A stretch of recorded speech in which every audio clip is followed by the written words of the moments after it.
Can I help you? Yeah. I should have got that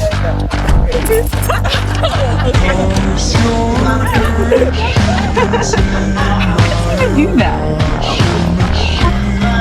Pardon me, sir. I think you have the wrong car.